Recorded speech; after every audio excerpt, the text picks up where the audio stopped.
내 아들이 한 달에 내주는 월세만 150이야. 꼴랑 이거 들고 와서 생색이냐? 부모 닮아서 푼돈으로 유세 떨기는. 칠순 잔치상 한복판에 친정엄마의 정성이 담긴 봉투가 내동댕이 쳐지던 순간 한소진은 분노하지 않았습니다.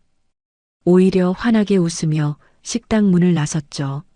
그런데 정확히 1시간 뒤 시댁 빌라에는 상상조차 못한 광경이 펼쳐지기 시작합니다.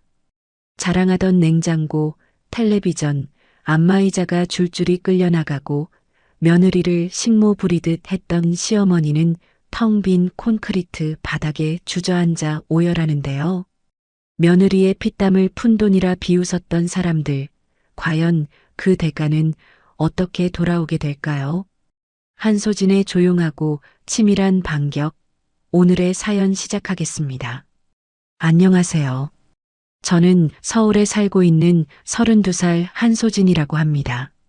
낮에는 작은 중소기업 회계팀 대리로 일하고 퇴근 후에는 동네 식당 몇 군데의 장부를 봐주는 부업까지 하며 살아왔어요. 사업 실패로 빚더미에 앉은 남편 대신 시댁 월세에 가전 할부까지 14개월을 홀로 짊어졌는데 돌아온 건 친정 부모님을 향한 모욕 한마디였죠. 그날 제가 어떻게 그 집안을 무너뜨렸는지 비슷한 처지에 계신 분들께 꼭 들려드리고 싶어 사연을 보냅니다.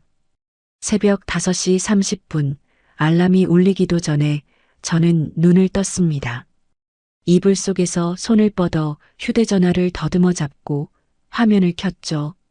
신용카드 결제 예정 문자가 7통이나 쌓여 있었어요.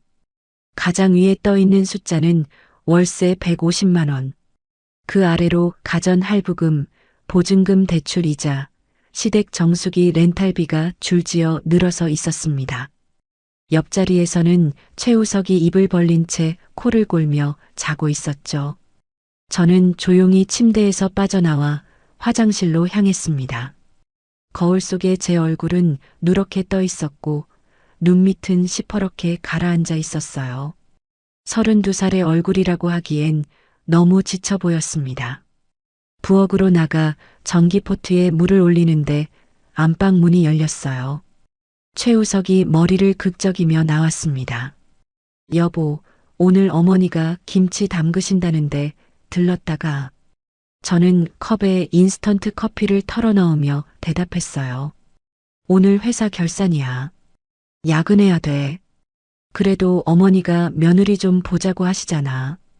최우석이 식탁에 앉으며 입을 비죽거렸습니다. 저녁에 식당 장부 2개 더 봐야 돼. 시간이 없어. 넌 맨날 시간 없다는 소리야. 어머니가 서운해하셔. 저는 끓는 물을 컵에 부었습니다.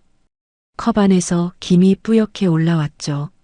우석아, 이번 달 월세 어떻게 할 거야? 최우석이 신문을 펼치며 시선을 피했어요. 또 그 얘기야. 아침부터. 또가 아니라 처음부터 끝까지 내 카드로 빠져나가고 있잖아. 잠깐만 막아줘. 다음 달엔 내가 처리할게. 벌써 14개월째 듣는 말이었습니다. 저는 커피를 한 모금 삼키고 가방을 챙겼어요. 현관에서 구두를 신는데 최우석이 따라 나왔습니다. 여보, 카드 한도 좀 올려놨어? 어머니 한약 지어드려야 되는데. 이미 한도 다 썼어. 그럼 새로 하나 만들어봐. 너 신용 좋잖아. 저는 구두 뒤축을 톡톡 치며 일어섰습니다. 갔다 올게. 문을 닫고 엘리베이터 앞에 섰을 때 제 손이 미세하게 떨리고 있었어요. 회사에 도착한 시간은 7시 50분이었습니다. 회계팀 사무실은 아직 불이 절반만 켜져 있었죠. 저는 자리에 앉아 노트북을 열고 가장 먼저 가계부 엑셀 파일을 띄웠습니다. 시댁 빌라 보증금 대출 이자 73만 원, 월세 150만 원, 양문형 냉장고 할부 18만 5천 원, 65인치 텔레비전 할부 22만 원, 안마의자 할부 31만 원, 가죽 소파 할부 14만 원, 정수기 비대 인터넷 렌탈 합쳐 11만 원. 저는 숫자 하나하나에 영수증 사진을 첨부해 두었어요. 누구에게 보여주려고 시작한 일은 아니었습니다. 그저 제가 무너지지 않으려고 제 손으로 번 돈이 어디로 흘러가는지 한 번이라도 더 확인하려고 시작한 일이었죠. 점심시간이 되자 휴대전화가 울렸습니다. 시어머니 조순이었어요. 여보세요, 어머니. 소진아, 너 오늘 김장하는 거 잊었어. 어머니, 오늘 회사 일이 너무 많아서요. 그러게 누가 회사 다니래. 우석이가 그렇게 잘 버는데 집에서 살림이나 하지. 저는 펜을 손가락 사이에 끼우고 빙글빙글 돌렸습니다. 네, 어머니. 우석이가 이번에 또 보너스 받았다며. 효자라니까. 동네 사람들이 다 부러워해. 네. 근데 너는 어찌 그렇게 표현이 없니? 좋은 남편 만난 줄 좀 알고 살아. 죄송해요, 어머니. 오늘 못 오면 토요일에 와. 신우이도 온다니까 같이 전 부쳐. 네, 토요일에 갈게요. 전화를 끊고 저는 한참 동안 휴대전화 화면을 들여다보았습니다. 조순이의 목소리가 귀에 남아 윙윙거렸어요. 우석이가 그렇게 잘 버는데. 저는 입꼬리를 살짝 올려보았지만 웃음은 나오지 않았습니다. 저녁 8시, 저는 회사를 나와 단골 칼국수집으로 향했어요. 그곳 사장님 장부를 봐주기로 한 날이었거든요. 사장님은 50대 후반의 부지런한 분이었습니다. 한대리, 또 야근하고 오는 거야. 네, 사장님. 오늘은 부가세 신고 자료까지 정리해 드릴게요. 사장님이 칼국수 한 그릇을 제 앞에 놓아주셨어요. 먹으면서 해. 얼굴이 반쪽이야. 감사합니다. 저는 면을 한 젓가락 떠 입에 넣었습니다. 뜨거운 국물이 목구멍으로 넘어가는 순간 갑자기 코끝이 시큰해졌어요. 저는 고개를 숙이고 묵묵히 면을 씹었습니다. 사장님은 아무 말도 묻지 않으셨죠. 한대리, 남편은 뭐 하나? 회사 다녀요. 그런데 왜 자니가 이렇게 일을 2개씩 하나? 저는 젓가락을 내려놓고 미소를 지었어요. 제가 좀 욕심이 많아서요, 사장님. 사장님이 혀를 끌끌 차셨습니다. 세상에 욕심으로 두탕 뛰는 사람은 없어. 다 사정이 있는 거지. 집에 돌아온 시간은 밤 11시 40분이었습니다. 거실 텔레비전은 켜져 있었고 최우석은 소파에 누워 휴대전화 게임을 하고 있었어요. 탁자 위에는 치킨 박스와 맥주 캔이 어지럽게 놓여 있었습니다. 왔어. 최우석이 화면에서 눈을 떼지 않은 채 말했어요. 응. 아참, 어머니한테 이번 달 용돈 보냈어. 내 통장에서 150 빠져나갔으니까 기록해둬. 저는 가방을 든 채로 멈춰 섰습니다. 내 통장에서 빠져나갔다고. 내가 보냈잖아. 그 150만 원, 내가 어제 내 통장으로 이체한 거잖아.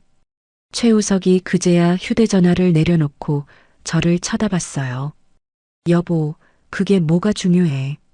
결국 내 부모님한테 가는 돈이잖아. 그래.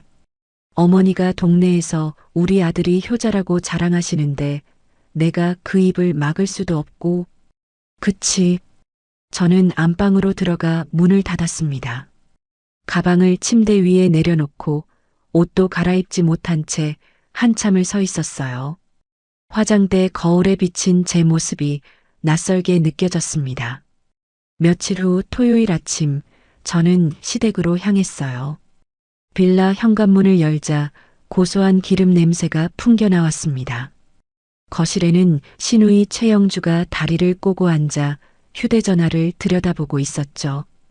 옳게 왔네. 네, 형님. 안녕하세요. 형님은 무슨, 그냥 영주 씨라고 불러.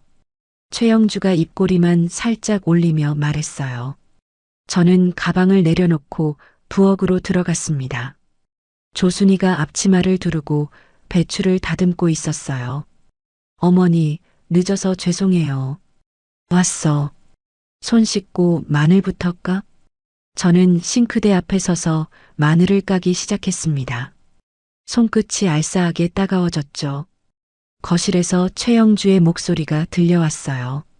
엄마, 오빠가 이번에 또 승진했다며. 진짜 대단해. 그러게 말이다. 우리 우석이가 가문을 일으켰지. 근데 올케는 왜 저렇게 표정이 어두워? 오빠 돈으로 편하게 사는 사람이. 저는 마늘 까는 손을 잠시 멈췄습니다. 하지만 곧 아무 일도 없었다는 듯 다시 손을 움직였어요. 조순이가 부엌으로 들어와 제 어깨를 툭 쳤습니다. 소진아, 너 우석이한테 잘해라.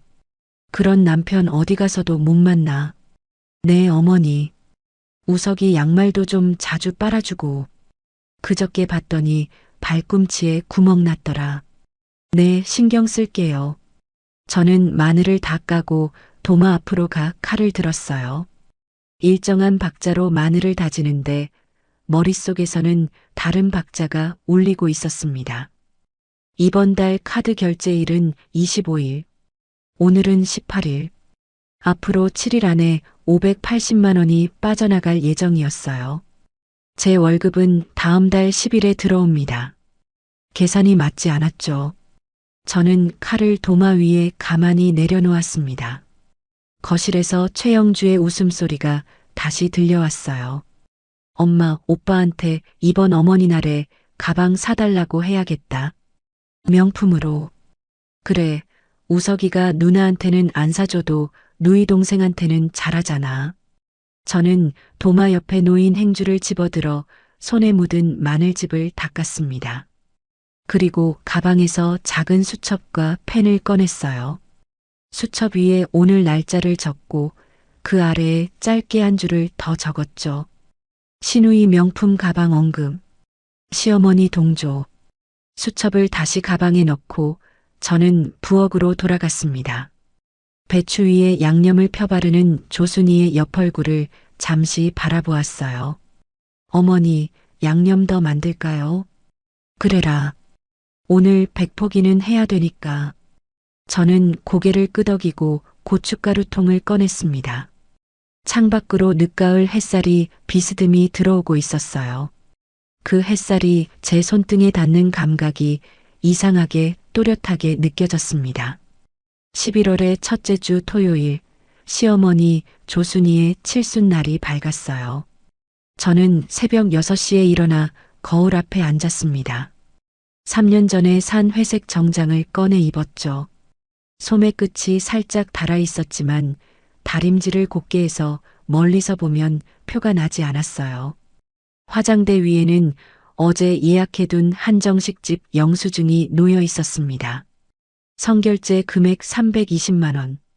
거기에 친척들 답례품까지 합쳐 총 410만 원이 제 카드에서 빠져나갔죠. 저는 영수증을 곱게 접어 가방 안주머니에 넣었습니다. 거실로 나가니 최우석은 아직 잠옷 바람이었어요. 우석아, 11시까지 식당이야. 점심 식사부터 하고 어머님 댁으로 옮겨서 후식 자리까지 한다고 했잖아. 빨리 준비해. 알아. 머리 좀 깎고 갈게. 미용실 예약해뒀어. 9시에. 고마워, 여보.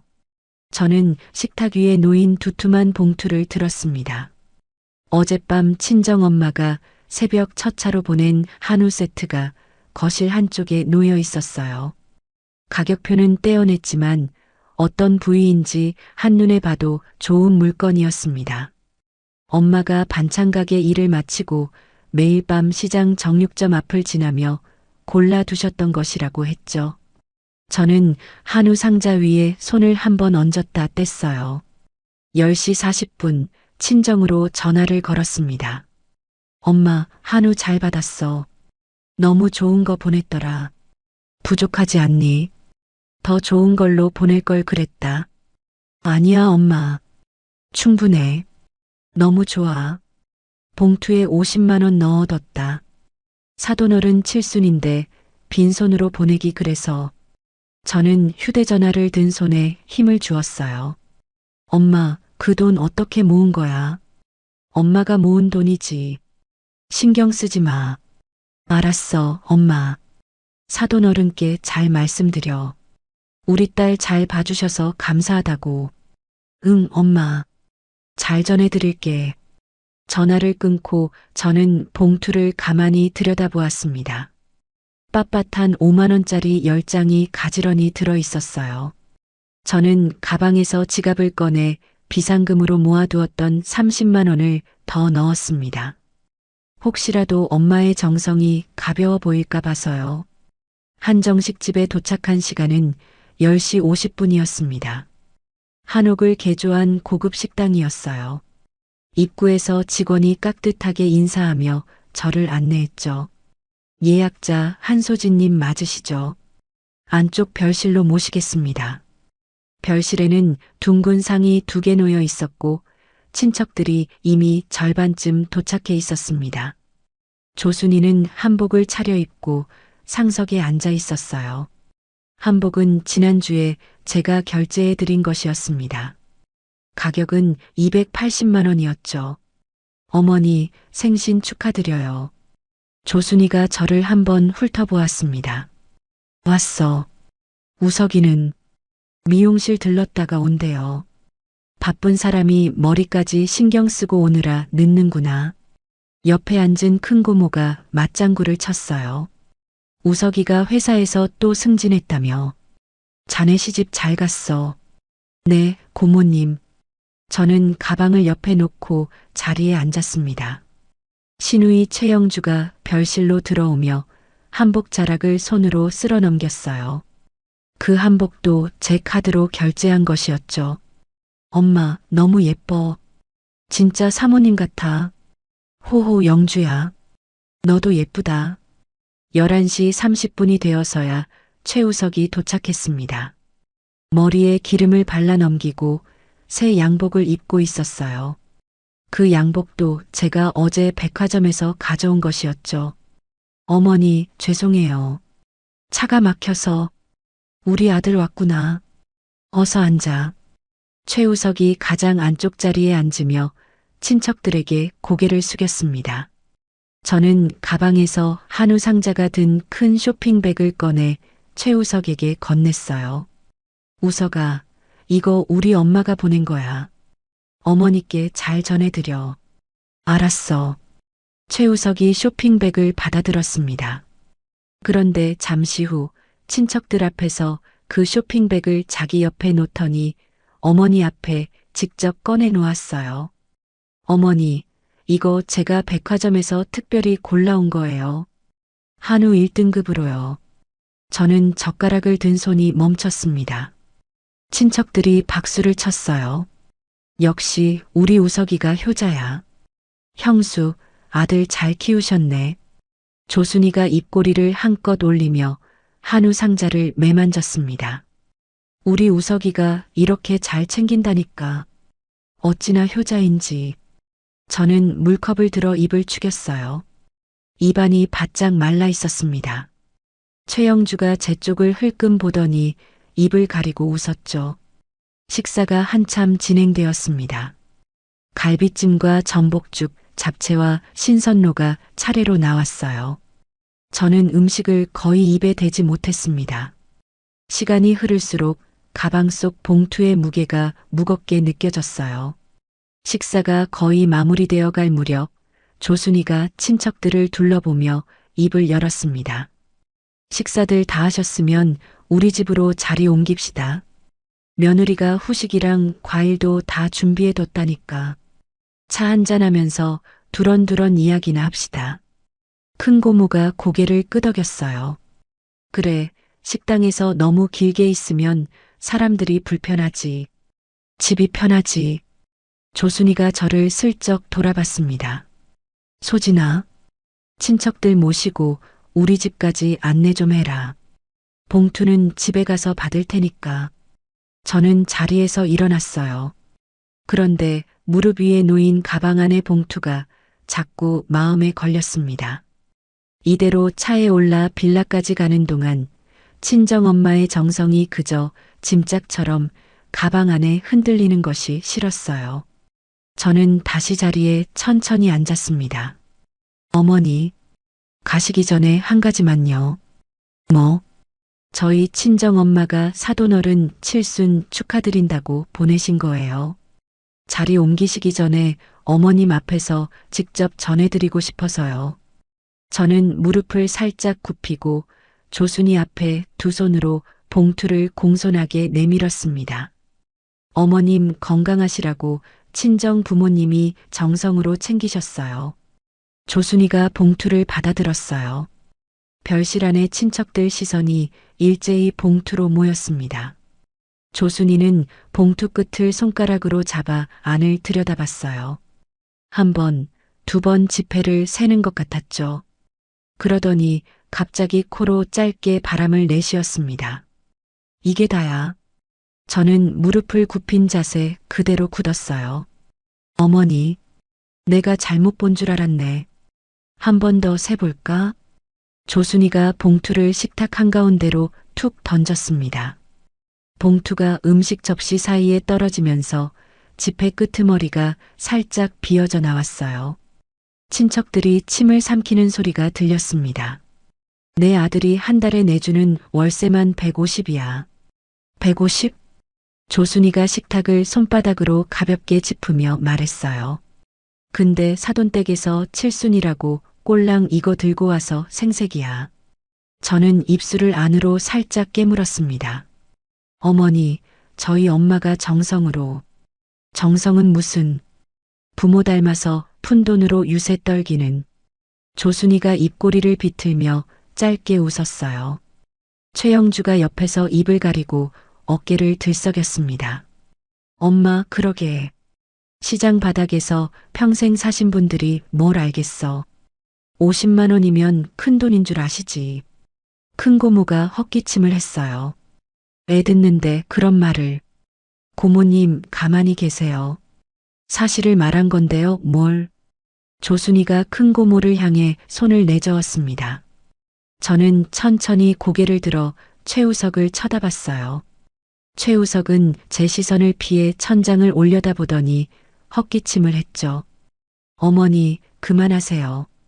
소진이도 듣고 있잖아요. 말은 그렇게 하면서도 입가에는 옅은 웃음이 걸려 있었습니다. 마치 어머니의 호통을 즐기는 것 같았어요. 저는 천천히 일어섰습니다. 다리에 잠시 힘이 들어가지 않았지만 손으로 식탁 모서리를 짚고 단단하게 섰어요. 식탁 위에 던져진 봉투를 내려다봤죠. 엄마가 새벽 시장에서 손이 갈라지도록 일해 모은 돈. 엄마가 반찬을 팔고 거스름 돈을 받을 때마다 한 장씩 모았을 그 5만 원짜리들이 음식 그릇 사이에 처박혀 있었습니다. 저는 봉투를 집어들었어요. 지폐를 가지런히 정리해 다시 봉투에 넣고 봉투를 천천히 가방 안에 넣었습니다. 그 모든 동작을 천천히 친척들이 다 볼 수 있도록 했어요. 어머니 말씀 잘 들었어요. 저는 고개를 들고 환하게 웃었습니다. 입꼬리를 활짝 끌어올렸어요. 어머니 말씀이 맞네요. 아드님 돈으로 평생 호강하세요. 뭐? 저희 친정 푼돈은 이제 거두겠습니다. 조순이의 얼굴이 살짝 굳었어요. 최우석이 자리에서 반쯤 일어났습니다. 여보, 그게 무슨 소리야? 별 뜻 없어? 어머니 말씀대로 하겠다는 거지. 댁으로 가실 거면 다들 천천히 오세요. 저는 먼저 빠질게요. 저는 가방을 어깨에 메고 친척들을 향해 천천히 고개를 숙였습니다. 고모님들, 댁에서 후식 즐겁게 드세요. 저는 일이 좀 있어서 먼저 가보겠습니다. 큰 고모가 자리에서 일어났어요. 소진아, 잠깐. 고모님 괜찮아요. 정말 괜찮습니다. 저는 미소를 거두지 않은 채 별실 문을 향해 걸어갔습니다. 문고리에 손을 얹기 직전 최영주의 목소리가 등 뒤에서 들려왔어요. 옳게 가는 길 조심해. 푼돈 잃어버리지 말고. 저는 잠시 멈춰섰습니다. 하지만 뒤돌아보지 않았어요. 문을 열고 한정식집 복도로 나왔죠. 복도 끝에서 직원이 저를 발견하고 다가왔습니다. 손님, 식사 더 필요하신 거? 아니요. 결제만 마무리해 주시면 돼요. 카드 영수증 발급해 주세요. 저는 카운터에서 카드를 꺼냈습니다. 직원이 단말기에 카드를 꽂는 동안 저는 한정식집 유리문 너머의 마당을 내다봤어요. 잘 깎인 정원수 사이로 햇살이 들이치고 있었습니다. 410만 원 결제 완료되셨습니다. 카드 영수증과 현금 영수증 어떻게 해드릴까요? 둘 다 종이로 주세요. 신용카드 매출 전표도요. 저는 영수증을 받아 가방 안주머니에 곱게 넣었습니다. 한정식집을 나와 주차장으로 걸어가는데 11월의 마른 바람이 정장 자락을 가볍게 흔들었어요. 저는 차 문을 열고 운전석에 앉았습니다. 가방을 조수석에 내려놓고 잠시 두 손으로 운전대를 잡은 채 앞을 바라봤죠. 시동을 걸기 전 휴대전화를 꺼냈습니다. 연락처 목록을 열어 한 사람의 이름 위에 손가락을 올렸어요. 중고 매입 김 사장님. 저는 통화 버튼을 눌렀습니다. 신호음이 2번 울렸어요. 여보세요, 한소진 사장님. 전화기 너머에서 김 사장의 굵직한 목소리가 들려왔어요. 김 사장님, 저번에 말씀드렸던 건 오늘 진행할게요. 오늘이요. 지금 당장 말씀이세요. 네, 지금요. 빌라 주소 문자로 다시 보내드릴게요. 2시간 안에 트럭 보내주실 수 있으세요? 김 사장이 잠시 침묵하더니 입을 열었습니다. 한 사장님, 가전이랑 가구 전부 다 빼는 거 맞으시죠? 네. 영수증에 제 이름으로 결제된 거 전부요. 냉장고, 텔레비전, 안마의자, 소파, 침대, 식탁까지요. 위임장은요? 제가 30분 안에 작성해서 이메일로 보내드릴게요. 신분증 사본도 같이요. 알겠습니다. 오늘 오후 1시 도착하도록 인부 5명 붙여서 보내겠습니다. 저는 통화를 끊고 곧바로 다음 번호를 눌렀어요. 인터넷 통신사 고객센터였습니다. 상담원이 연결되기까지 4분이 걸렸죠. 안녕하세요, 고객님. 가입자 한소진입니다. 주민번호 앞자리 91 다음에. 저는 본인 확인을 마치고 단호하게 말했어요. 오늘자로 인터넷, 케이블 텔레비전 전부 해지하겠습니다. 그리고 공유기와 셋톱박스도 오늘 안에 회수해 가주세요. 고객님, 약정 위약금이 발생하실 수 있는데요. 네, 알고 있어요. 위약금 전액 제 카드로 즉시 결제할게요. 회수만 오늘 안에 해주세요. 상담원이 잠시 키보드를 두드리는 소리가 들렸습니다. 오후 2시에서 4시 사이에 기사님이 방문하시는 걸로 잡아드리겠습니다. 감사합니다. 다음은 정수기 렌탈 회사였어요. 그 다음은 비데, 그 다음은 안마의자 케어 서비스. 저는 차 안에서 30분 동안 5군데에 연달아 전화를 걸었습니다.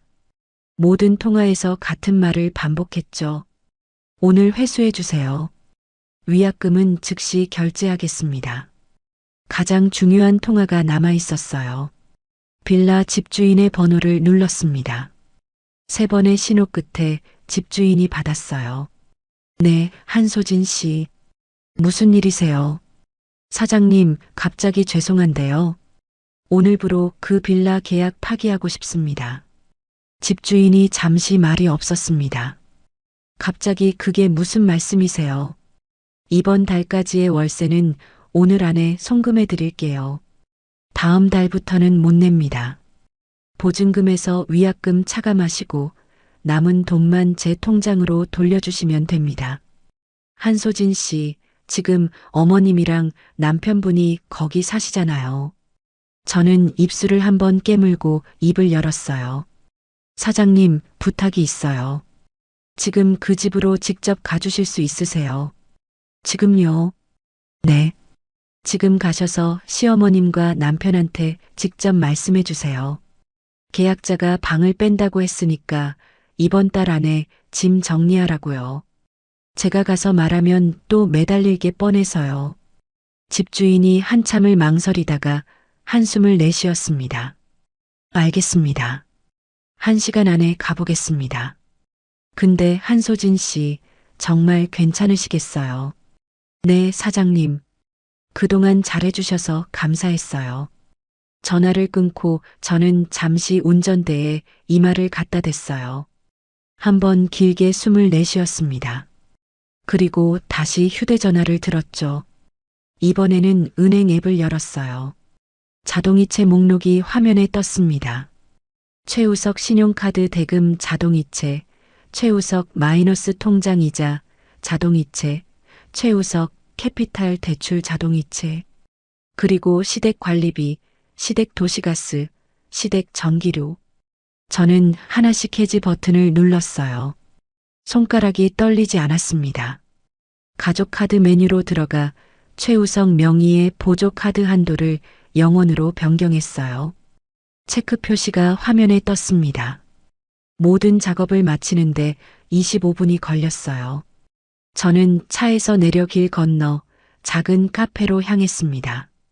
창가 자리에 앉아 따뜻한 아메리카노 한 잔을 주문했어요. 노트북 가방을 열고 노트북을 꺼냈죠. 바탕화면에 늘 띄워두던 폴더가 있었습니다. 가계부 백업이라는 이름의 폴더였어요. 폴더 안에는 14개월치의 엑셀 파일과 사진 영수증이 날짜별로 분류되어 있었습니다. 저는 새 폴더를 만들었어요. 이름을 소송 증거자료로 바꾸고 기존 파일들을 모두 복사해 옮겼습니다. 별도로 한 파일을 더 만들었죠. 파일 이름은 월세 송금 흐름 정리였어요. 제 통장에서 최우석 통장으로 이체된 기록, 그리고 같은 날 최우석 통장에서 조순희 통장으로 빠져나간 기록. 두 흐름이 14개월 동안 단 한 번도 어긋난 적이 없었습니다. 저는 마우스를 움직여 두 칸을 노란색으로 칠해두었어요. 휴대전화가 진동했습니다. 최우석이었어요. 저는 받지 않고 화면을 한참 들여다봤습니다. 신호가 끊기더니 곧 문자가 왔어요. 여보, 어디 갔어? 어머니 화나셨어. 빨리 와. 이어서 또 한 통. 장난해. 식당비도 안 내고 도망간 거야, 너 지금. 그 다음에는 더 길어졌어요. 한소진, 너 이게 며느리가 할 짓이야. 어머니가 좀 한마디 하셨다고 잔치상 뒤엎고 가는 게 사람이야. 저는 입꼬리를 살짝 올렸습니다. 잔치상은 한 번도 뒤엎은 적이 없었어요. 조용히 봉투만 챙겨 나왔을 뿐이죠.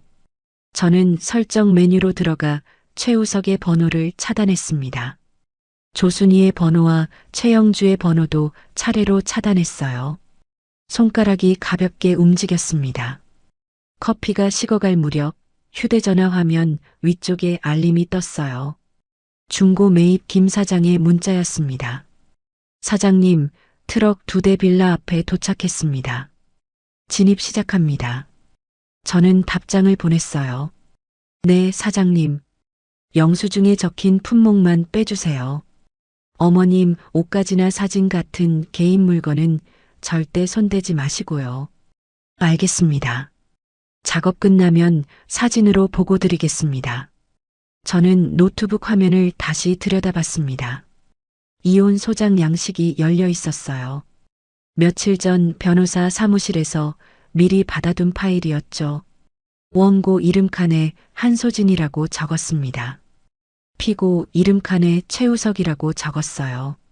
청구 취직칸에는 며칠 동안 머릿속에서 정리해둔 문장들이 줄줄이 흘러나왔습니다. 이혼, 위자료, 그리고 그동안 제 돈으로 메워온 빚과 월세, 가전 대금의 전액 반환. 숫자는 이미 엑셀에 다 정리되어 있었어요. 총합 1억 4,700만 원. 거기에 위자료 5천만 원을 더했습니다. 저는 변호사 사무실로 전화를 걸었어요. 박 변호사가 곧바로 받았습니다. 한소진 씨 결심하셨군요. 네, 변호사님. 지금 자료 이메일로 보내드릴게요. 월요일 아침에 바로 접수 부탁드립니다. 이체 기록은 다 확보하셨고요. 네, 14개월치 전부요. 카드 영수증, 보증금 대출 서류, 가전 할부 영수증까지 다요. 박 변호사가 만족스럽다는 듯 짧게 웃었어요. 한소진 씨, 그동안 고생 많으셨습니다. 일주일 안에 가압류부터 걸겠습니다. 남편분 퇴직금이랑 통장 전부요. 네, 부탁드립니다. 저는 통화를 끝내고 압축한 파일을 박 변호사 이메일로 전송했습니다. 전송이 완료되었다는 표시가 떴어요. 저는 노트북을 덮었습니다. 창밖을 보니 거리에 사람들이 천천히 지나가고 있었어요. 저는 차가워진 커피잔을 손바닥으로 감쌌습니다. 잔의 미지근한 온기가 손바닥에 전해졌어요. 가방에서 친정 엄마가 주신 봉투를 꺼냈습니다. 봉투 안에 50만 원을 다시 한번 가지런히 정리했어요. 거기에 어제 비상금으로 더 넣었던 30만 원도 그대로 있었죠. 저는 봉투를 새 봉투에 옮겨 담았습니다. 조순이의 손때가 묻은 봉투는 가방 깊숙이 따로 넣어두었어요. 그것도 증거가 될 테니까요. 손목시계를 들여다봤습니다. 오후 1시 7분이었어요. 한정식 집을 나선 시간이 12시 5분이었으니까 정확히 1시간 2분이 지난 시간이었습니다. 1시간 안에 가전수거, 통신해지, 임대차 계약 파기, 자동이체 차단, 가족 카드 한도 동결, 변호사 자료 송부까지 모두 끝낸 거죠. 저는 의자 등받이에 몸을 살짝 기댔어요. 어깨에 들어가 있던 힘이 그제야 조금 풀렸습니다. 휴대전화가 다시 울렸어요. 모르는 번호였습니다. 저는 잠시 망설이다 받았어요. 여보세요. 한소진 씨, 빌라 집주인입니다. 네, 사장님. 가보셨어요? 방금 다녀왔습니다. 어머님이랑 남편분이 거실에 계셨는데 가전 빼는 인부들하고 거의 동시에 도착했어요. 저는 잔을 내려놓고 자세를 바로 했습니다. 어머님이 막 소리를 지르시더라고요. 내 아들이 사준 물건에 누가 손을 대냐고요. 네. 근데 인부들이 영수증을 보여드리니까 어머님이 그 자리에 주저앉으시더라고요. 저는 잠시 입을 다물었어요. 사장님, 제 메시지는 잘 전달해 주셨죠? 네, 분명하게 말씀드렸습니다. 이번 달 안에 짐 빼시라고요. 남편분이 막 따지시려고 하시길래 계약서 가지고 가서 명의자 이름 보여드렸어요. 거기 한소진 씨 이름밖에 없잖아요. 감사합니다, 사장님. 그동안 정말 신경 많이 써주셨어요. 한소진 씨, 어쩌다가 이렇게까지 안이 됐습니다. 부디 잘 정리되시기를 바랍니다. 전화를 끊고 저는 카페 창밖을 다시 한번 바라봤어요. 오후에 햇살이 길게 누워가게 간판을 비추고 있었습니다. 가방에서 작은 수첩을 꺼냈어요. 지난 14개월 동안 시댁에서 들었던 말들을 적어두던 그 수첩이었죠. 저는 마지막 페이지를 펼쳤습니다. 오늘 날짜를 적고 그 아래에 한 줄을 더 적었어요. 11월 7일 오후 1시 7분. 한소진의 짐 정리 완료. 수첩을 덮고 가방에 넣었습니다. 가방 지퍼를 천천히 올렸어요. 주문 카운터로 가서 따뜻한 아메리카노 한 잔을 다시 주문했죠. 새로 받은 잔에서 따뜻한 김이 솟아올랐습니다.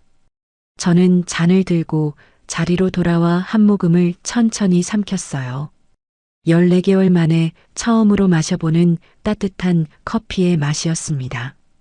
오후 1시 무렵 시댁 빌라의 거실 풍경을 저는 그날 저녁 빌라 집주인의 전화와 김 사장의 통화를 통해 차례로 듣게 됐어요. 저는 카페에서 노트북을 닫고 자리를 옮겨 집과 회사가 아닌 시내의 작은 비즈니스 호텔로 향했습니다. 방에 짐을 풀자마자 김 사장에게서 전화가 걸려왔어요. 한 사장님, 작업 시작했는데 분위기가 만만치 않네요. 네, 사장님. 천천히 말씀해 주세요. 무리하지 마시고요. 걱정 마세요. 일은 일이니까요. 끝나고 다시 연락드리겠습니다. 김 사장이 들려준 그날의 풍경은 이러했어요. 오후 12시 50분 시댁빌라 거실에는 친척들이 후식 과일을 먹으며 둘러앉아 있었습니다. 한정식 집에서 점심을 마치고 조순이가 친척들을 자기 집으로 불러들여 차와 과일을 대접하던 자리였어요. 조순이는 한복을 입은 채 소파 한가운데에 앉아 부채질을 하고 있었죠. 최영주는 그 옆에서 휴대전화로 셀카를 찍고 있었습니다. 최우석은 안마의자에 비스듬히 누워 텔레비전 리모컨을 만지작거리고 있었어요. 그때 현관문이 거칠게 열렸습니다. 김 사장의 인부 5명이 푸른색 작업복 차림으로 들어섰어요. 어깨에 멜빵띠를 두르고 손에는 큰 수레와 공구함을 들고 있었습니다. 가장 앞에 선 사람은 김 사장 본인이었어요. 김 사장이 거실로 한 걸음 들어서며 큰 소리로 말했습니다. 안녕하세요. 중고 매입센터에서 나왔습니다. 조순이가 부채질을 멈추고 고개를 들었어요. 뭐예요? 누구신데 남의 집에 마음대로 들어와요. 한소진 씨 의뢰로 가전 가구 수거하러 왔습니다. 위임장이랑 영수증 가져왔어요. 김 사장이 서류 봉투를 꺼내 펼쳤습니다. 거실 안에서 종이가 펄럭이는 소리가 잠시 흐트러진 공기를 갈랐어요. 이거 보세요. 양문형 냉장고, 한소진 명의로 결제. 65인치 텔레비전, 한소진 명의. 안마의자, 가죽 소파, 식탁 세트, 침대, 다 한소진 씨 카드로 결제된 거예요. 최우석이 안마의자에서 벌떡 일어났습니다. 잠깐만요. 그건 다 우리 가족 거예요. 여기 사는 사람이 어머니랑 저예요. 사시는 거랑 결제하신 거랑은 다르죠. 영수증에 적힌 이름이 결제자입니다. 김 사장이 단호하게 말하며 인부들에게 손짓을 했어요. 인부들이 양옆으로 흩어졌습니다. 한 명은 거실 텔레비전 뒤로 갔고 또 한 명은 부엌으로 향했어요. 남은 3명은 안마의자와 소파 쪽으로 다가갔죠. 이봐요. 잠깐만요. 잠깐만. 최우석이 한 인부의 팔을 붙잡았어요. 우리 어머니 칠순이에요. 오늘 잔칫날이라고요. 일단 좀 가시고 평일에 다시 와요. 고객님, 저희도 직업이라 어쩔 수 없습니다. 의뢰서에 오늘자로 명시되어 있어요. 조순이가 그제야 사태의 심각성을 알아챈 듯 자리에서 일어났습니다. 우석아, 이게 다 뭔 소리야? 누가 우리 살림에 손대? 엄마, 잠깐만요. 제가 해결할게요. 최우석이 휴대전화를 꺼내 어딘가로 전화를 걸려고 했어요. 저에게 걸려고 했겠죠. 하지만 통화는 연결되지 않았습니다. 화면에 없는 번호입니다라는 안내가 떴을 거예요. 최우석의 얼굴이 점점 굳어갔습니다. 거실 한가운데 자리 잡고 있던 65인치 텔레비전이 가장 먼저 벽에서 떨어져 나왔어요. 인부 2명이 양쪽을 잡고 들어 올렸습니다. 조순이가 비명을 질렀어요. 안 돼. 그거 우리 우석이가 사준 거야. 우리 효자 아들이 사준 텔레비전이라고. 조순이가 텔레비전을 들고 나가는 인부의 바짓가랑이를 붙잡았습니다. 김 사장이 다가가 차분하게 말했어요. 어머님, 영수증 한번 보시겠어요? 필요 없어. 우리 아들이 사준 거야. 여기 보세요. 11월 카드 명세서에 한소진. 9월 가전 매장 결제 명단에도 한소진. 9월 인터넷 등록에도 한소진. 김 사장이 명세서를 조순이의 눈앞에 펼쳤습니다. 조순이가 명세서를 받아들고 한참을 들여다봤어요. 화장이 떡진 얼굴 위로 땀이 한 줄기 흘러내렸습니다. 조순이가 천천히 명세서를 떨어뜨렸어요. 종이가 거실 바닥에 사뿐히 내려앉았죠. 우석아, 이거 진짜야. 엄마, 이거 다 며느리가 산 거였어. 최우석이 입을 열었다가 닫았어요. 다시 열었다가 또 닫았습니다. 끝내 아무 말도 나오지 않았죠. 최영주가 그제야 셀카 찍던 휴대전화를 내려놓고 자리에서 일어났어요. 오빠, 이게 무슨 소리야? 오빠가 사줬다며. 회사에서 보너스 받았다며. 영주야, 잠깐만. 잠깐만이 아니라. 이게 다 올케가 산 거면 오빠는 그동안 뭘 한 거야? 최영주의 얼굴이 분노로 일그러졌어요. 최영주가 어머니 옆으로 다가가 명세서를 집어들었습니다. 한 장 한 장 넘기면서 표정이 점점 더 어두워졌어요.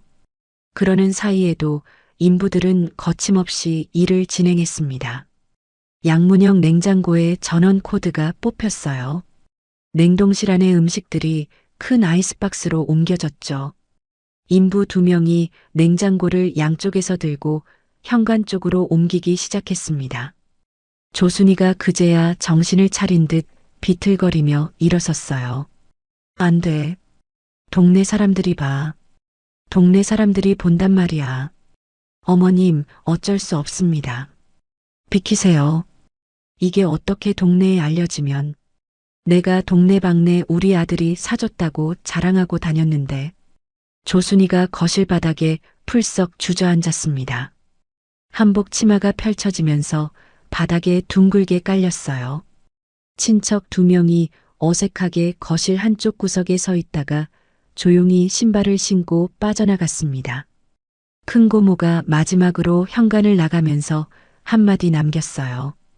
우석 엄마, 내가 뭘 했어. 사돈 앞에서 그런 말하는 거 아니라고. 대문이 닫혔습니다. 거실에는 인부들의 발소리와 가구 끌리는 소리만 남았어요. 40분쯤 지나자 거실은 거의 텅 비었습니다. 대형 텔레비전이 사라진 자리에는 벽지의 색깔이 더 짙은 직사각형 자국만 남아 있었어요.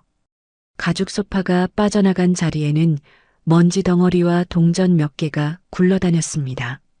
안마의자, 식탁, 의자 5개, 침대까지 차례로 빠져나갔어요. 그때 초인종이 또 울렸습니다. 이번에는 인터넷 통신사 기사였어요. 안녕하세요. 셋톱박스랑 공유기 회수하러 왔습니다. 기사는 말없이 들어와 거실벽에 붙어있던 셋톱박스의 전원을 뺐어요. 안방에서 공유기를 떼어냈고 방마다 돌아다니며 케이블선을 정리해 가져갔습니다. 그 뒤로 정수기 기사, 비대 기사, 안마의자 케어 기사가 차례로 들어왔어요. 모두들 빠르고 익숙하게 자신의 물건을 챙겨 떠났습니다. 거실 가운데 콘크리트 바닥에 맨살이 드러났어요. 조순이는 아직도 그 자리에 주저앉아 있었습니다. 한복 옷고름이 비뚤어진 채 늘어져 있었죠. 최우석은 빈 거실을 멍하니 바라보며 머리를 감싸쥐고 있었어요. 최영주는 안방으로 들어가 옷장을 열어보고 있었습니다. 다행히 옷가지와 개인 물건은 그대로 있었어요. 그건 제가 김 사장에게 손대지 말라고 한 부분이었거든요. 오후 3시 30분쯤 마지막으로 또 한 사람이 초인종을 눌렀습니다. 빌라 집주인이었어요. 50대 후반의 단정한 차림의 남자였습니다. 집주인이 거실에 들어서서 텅 빈 풍경을 한번 둘러보더니 한숨을 쉬었어요. 한소진 씨가 부탁해서 왔습니다. 조순이가 천천히 고개를 들었습니다. 누구세요? 이 집 주인입니다. 며느님 한소진 씨가 임대차 계약서에 명의자로 되어 있어요. 집주인이 가방에서 계약서를 꺼냈습니다. 한소진 씨가 오늘자로 계약 파기 통보하셨어요. 이번 달까지만 월세 내고 다음 달부터는 안 내신다고요. 뭐라고요? 이번 달 안에 짐 정리하시고 집 비워주셔야 합니다. 다음 달부터는 월세가 미납이라 보증금에서 차감되고 그게 다 빠지면 명도 소송 들어갑니다. 최우석이 비틀거리며 집주인 앞으로 다가갔어요. 사장님, 잠깐만요. 며칠만 시간을 주세요. 제가 어떻게든 처리하겠습니다. 최우석 씨, 죄송하지만 명의자가 한소진 씨예요. 한소진 씨 결정에 따를 수밖에 없습니다. 보증금을 제 명의로 옮기면 안 됩니까? 제가 어떻게든 마련해 보겠습니다. 집주인이 안경을 고쳤으며 답했어요. 보증금이 8천만 원입니다. 최우석 씨, 그거 지금 당장 마련하실 수 있으세요? 최우석이 말을 잇지 못했습니다. 한소진 씨가 대출받아서 넣어두신 돈이에요. 한소진 씨가 빼겠다고 하면 빼셔야 합니다. 저는 한소진 씨한테 받은 돈을 돌려드릴 의무가 있을 뿐이고요. 최우석이 거실 바닥에 천천히 무릎을 꿇었어요. 바지에 먼지가 묻는 것도 신경 쓰지 못했습니다. 집주인이 잠시 침묵하다가 입을 열었어요. 이번 달 28일까지 짐 빼시는 걸로 알겠습니다. 그 이후로는 도어록 비밀번호 바꿉니다. 집주인이 모자를 살짝 올려 인사하고 빠져나갔습니다. 대문이 닫히는 소리가 텅 빈 거실에 길게 울렸어요. 조순이가 그제야 입을 열었습니다. 목소리가 갈라져 있었어요. 우석아, 너 어떻게 된 거야? 솔직히 말해. 엄마, 이 집, 이 가구, 이 텔레비전, 다 며느리 돈이었어. 그치? 최우석이 고개를 떨어뜨렸습니다. 최영주가 안방에서 나오며 오빠를 향해 소리쳤어요. 오빠, 보너스 받았다며, 승진했다며, 그게 다 거짓말이었어. 영주야, 그게. 오빠 그동안 빚 얼마야? 솔직히 말해. 최우석이 입을 다물었어요. 손이 떨리고 있었습니다. 최영주가 자기 가방을 어깨에 매더니 신발장으로 향했어요. 나는 모르겠어. 나는 빠질래. 영주야, 어디가? 엄마, 미안한데 나도 살아야 돼. 나는 모르는 일이야. 최영주가 운동화를 신고 현관문을 닫고 나가버렸습니다. 거실에는 조순이와 최우석만 남았어요. 한복을 입은 늙은 여자와 양복을 입은 남자가 텅 빈 콘크리트 바닥 위에 마주 앉아 있었습니다. 조순이가 두 손으로 얼굴을 감쌌어요. 어깨가 들썩이기 시작했습니다. 저는 호텔방에서 김 사장과의 통화를 마무리하며 침대 가장자리에 걸터 앉았어요. 한 사장님, 작업 다 끝났습니다. 영수증에 적힌 물건 외에는 손대지 않았고요. 네, 사장님. 정말 수고 많으셨어요. 비용은 내일 아침에 바로 입금해 드릴게요. 고객님, 한 가지만 말씀드려도 될까요? 네, 말씀하세요. 오늘 같은 작업 저희도 가끔 합니다. 근데 끝나고 후회하시는 분들이 많아요. 한 사장님은 후회하지 마세요. 영수증이 그렇게 깔끔하게 정리되어 있는 사장님은 처음 봅니다. 저는 잠시 웃었습니다. 네, 사장님. 후회하지 않을 거예요. 전화를 끊고 창밖으로 도심의 불빛이 하나둘 켜지는 것을 바라봤어요. 휴대전화를 들어 친정엄마에게 짧게 문자를 보냈습니다. 엄마, 오늘 보낸 한우 정말 좋았어. 잘 먹었다고 사돈 어른께 잘 전해드렸어. 엄마는 곧 답장을 보내주셨어요. 그래, 우리 딸. 잘했다. 오늘 푹 쉬어라. 저는 휴대전화를 침대 위에 놓고 호텔 욕실로 들어가 뜨거운 물을 틀었습니다. 샤워기에서 쏟아지는 물줄기 아래에서 한참을 그대로 서 있었어요. 14개월 동안 어깨 위에 얹혀있던 무게가 물줄기와 함께 천천히 빠져나가는 것 같았습니다. 월요일 아침 7시 저는 호텔방 침대에서 일어났어요. 주말 동안 비즈니스 호텔에 그대로 머물렀습니다. 누구도 제가 어디에 있는지 몰랐어요. 회사에는 일요일 밤에 미리 메일을 보내두었습니다. 급한 가족 사정으로 2주간 연차를 사용하겠습니다. 인사팀장에게서 곧바로 답장이 왔었죠. 한 대리, 무슨 일인지 모르지만 푹 쉬다 오세요. 호텔 조식을 먹으러 1층 식당으로 내려갔어요. 창가 자리에 앉아 토스트와 스크램블 에그를 천천히 씹었습니다.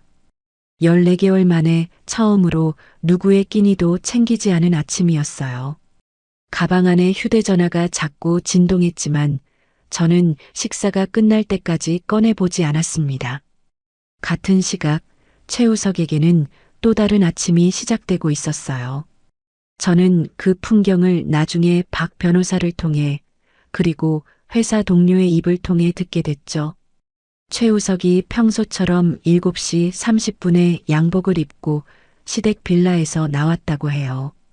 빌라 거실은 여전히 콘크리트 바닥이 드러난 상태였고 조순이는 거실 한 구석에 이불을 깔고 누워 있었습니다. 최우석은 어머니를 깨우지도 않고 그 위를 살금살금 지나 현관을 나섰어요. 회사로 향하는 지하철 안에서 최우석의 휴대전화가 진동하기 시작했어요. 첫 번째 전화는 신용카드 회사였습니다. 안녕하세요, 최우석 고객님. 결제일이 지나도록 카드 대금 미납 상태입니다. 오늘 안에 입금 부탁드립니다. 네. 최우석이 통화를 끊자마자 두 번째 전화가 왔어요. 이번에는 캐피탈 회사였습니다. 최우석 씨, 자동이체가 해지되어 있습니다. 금일 안에 380만 원 납부하셔야 신용에 문제가 없으십니다. 잠시만요. 자동이체가 왜 해지가 됐다는 거예요? 고객님 본인명의 계좌에서 명의자가 해지 신청을 하셨습니다. 제가 안 했는데요.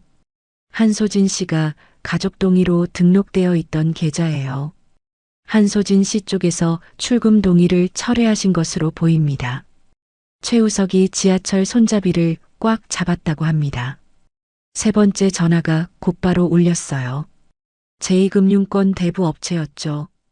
최우석 씨, 이번 달 이자도 미납이네요. 사정이 있으신가요? 오늘 안에 처리할게요. 오늘 오후 5시까지입니다. 그 시간 넘어가면 저희 직원이 회사로 찾아갑니다. 최우석이 통화를 끊고 휴대전화 화면을 들여다봤어요. 미확인 알림이 47개 쌓여 있었다고 합니다. 모두 카드, 대출, 캐피탈, 사채업체의 연체 안내였어요. 지하철이 회사 앞역에 도착해서 사람들이 밀려내릴 때까지 최우석은 손잡이만 잡은 채 서 있었다고 해요. 회사 로비에 들어선 시간은 8시 45분이었습니다. 회전문을 통과하자마자 최우석은 한 남자와 정면으로 마주쳤어요. 검은색 점퍼를 입고 어깨가 떡 벌어진 남자였습니다. 손에는 두꺼운 서류 봉투를 들고 있었어요. 최우석 씨 맞으시죠? 누구세요? 한일캐피탈에서 나왔습니다. 이번 달 원리금 880만 원 미납이세요. 잠깐만요. 여기 회사 로비예요. 그러니까 오늘 안에 처리하시면 조용히 갑니다. 남자가 명함을 내밀었어요. 주변을 지나가던 직원들이 흘끔흘끔 쳐다보기 시작했습니다. 최우석이 명함을 받고 빠르게 엘리베이터 쪽으로 걸음을 옮겼어요. 남자가 그 뒤를 따라붙으며 한 번 더 큰 소리로 말했습니다. 최우석 씨, 오늘 5시까지입니다. 5시. 엘리베이터 문이 닫히는 순간 안에 같이 탔던 인사팀 직원과 눈이 마주쳤다고 합니다. 인사팀 직원은 아무 말도 하지 않고 자기 층에서 내렸어요. 최우석이 자신의 자리에 도착해서 의자를 끌어당기기도 전에 부서장이 다가왔습니다. 최 과장, 잠깐 이리 와. 네, 부장님. 인사팀에서 호출이야. 지금 바로 가봐. 최우석이 인사팀 회의실로 들어갔을 때는 9시가 채 안 된 시간이었어요. 회의실 안에는 인사팀장과 감사실 직원이 함께 앉아 있었다고 합니다. 최 과장, 오늘 아침 로비에서 일 있었지. 죄송합니다, 부장님.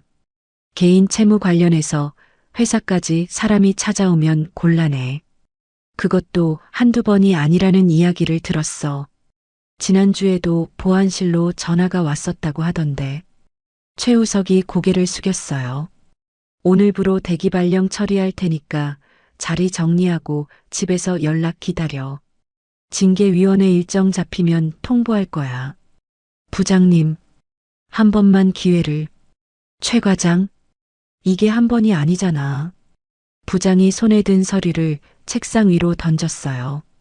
거기에는 그동안 회사에 접수된 채권 추심 관련 민원 기록이 정리되어 있었다고 합니다. 최우석은 그 자리에서 일어서지도 못하고 한참을 그대로 앉아 있었다고 해요. 그 시각 저는 호텔에서 체크아웃을 하고 친정으로 향하는 차 안에 있었어요. 운전대를 잡고 시내 도로를 빠져나가는데 휴대전화로 전화가 걸려왔습니다. 모르는 번호였지만 받았어요. 여보세요. 한사돈. 조순이의 목소리였습니다. 번호를 새 휴대전화로 바꿔서 거는 모양이었어요. 누구시죠? 나야. 우석이 엄마야. 저는 운전대를 한 손으로 잡고 다른 손으로 핸즈프리 버튼을 눌렀습니다. 어머님, 무슨 일로 전화 주셨어요? 소진아, 내가 잘못했어. 내가 노망이 났나 봐. 정말로 그 말이 그렇게 상처 줄 줄은. 저는 잠시 침묵했어요. 어머님, 제 친정 엄마한테 전화하시려고 한 거 아니에요. 조순이가 잠깐 말을 멈췄습니다. 어떻게 알았어? 제 엄마 번호는 어디서 아셨어요? 너 결혼할 때 받아둔 번호가 있었어. 안사돈한테 한 번만 이야기해 달라고 부탁하려고. 저는 차를 갓길에 잠시 세웠어요. 사이드미러 너머로 햇살이 비스듬히 들어왔습니다. 어머님, 제 엄마한테 전화하지 마세요. 제 엄마 푼돈으로 유세 떨었던 분이라면서요. 그게 아니라 제가 그 푼돈 다 거두기로 했잖아요. 어머님한테도 우리 엄마한테도요. 저는 통화 종료 버튼을 눌렀습니다. 그리고 그 번호도 차단했어요. 차창 밖으로 마른 가로수 잎들이 바람에 떨고 있었습니다. 그런데도 조순이는 결국 친정 엄마에게 전화를 걸었다고 해요. 오후가 되어 친정 엄마가 저에게 전화를 주셨습니다. 소진아, 엄마, 무슨 일 있었어? 사부인이 전화를 했더라. 저는 핸들에 손가락을 톡톡 두드렸어요. 엄마, 미안. 내가 차단을 시켰는데 다른 번호로 한 모양이야. 괜찮다. 엄마가 다 알아서 했어. 뭐라고 하셨어, 사부인은? 친정엄마가 한참 숨을 골랐어요. 내가 노망이 나서 헛소리한 거라고. 며느리 좀 설득해달라고. 자기는 이제 갈 데가 없다고. 엄마, 미안해. 엄마까지 시달리게 해서. 미안하긴 뭐가 미안하니. 내가 사부인한테 한마디 해줬다. 뭐라고 했는데? 친정엄마가 잠시 멈췄다가 천천히 말씀하셨어요.